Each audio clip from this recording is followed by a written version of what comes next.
सौभाग्यशाली तोता। बहुत समय पहले की बात है। एक छोटे से गांव के पास एक सुंदर जंगल था।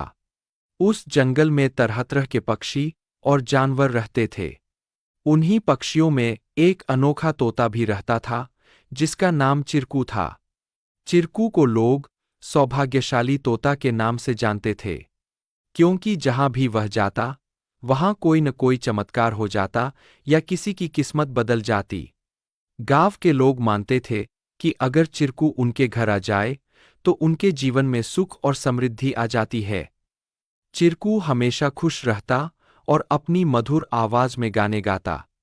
लोग उसे फल और अनाज खिलाते और उसकी भलाई की कामना करते थे। चिरकू भी गांव के लोगों से बहुत प्यार करता था और जहां भी जाता, खुशियां बांटता। एक दिन गांव में एक गरीब किसान, जिसका नाम रघु था, बहुत परेशान था। उसकी फसलें बर्बाद हो गई थीं और उसके पास खाने को भी कुछ नहीं था। वह दिनरात मेहनत करता, लेकिन किस्मत उसका साथ नहीं दे रही थी। एक दिन रघु ने गांव के लोगों से चिरकू के बारे में सुना और सोचा कि शायद यह सौभाग्यशाली तोता उसकी भी मदद कर सकता है।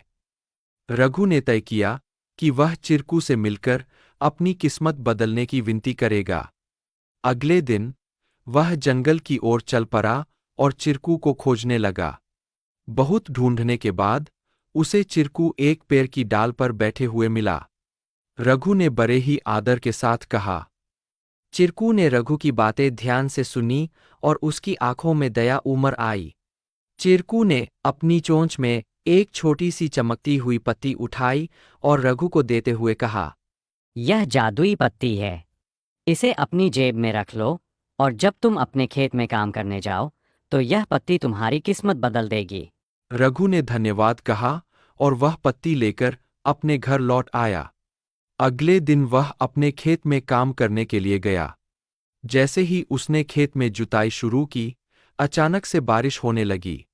उसकी सूखी जमीन हरी भरी हो गई और थोड़े ही समय में उसकी फसलें लहलहा उठीं। रघु की मेहनत सफल हुई और उसकी किस्मत सच में बदल गई। अब रघु के पास भरपूर अनाज था और वह फिर से खुशहाल जीवन जीने लगा।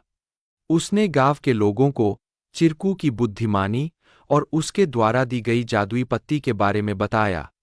सभी लोग चिरकू की प्रशंसा करने लगे और उसे और भी अधिक प्यार देने लगे। लेकिन चिरकू ने रघु को एक बात कही थी। याद रखना, यह पत्ती सिर्फ तुम्हारी मेहनत का साथ देगी। अगर तुम मेहनत करना छोड़ दोगे तो यह भी अपना जादू खो देगी। रघु ने चिरकू की बात समझ ली और कड़ी मेहनत जारी रखी।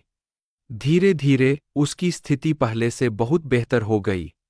वह गांव के सबसे सफल किसानों में से एक बन गया, लेकिन उसने कभी यह नहीं भूला कि उसकी सफलता में चिरकू और उसकी मेहनत का कितना बड़ा हाथ था।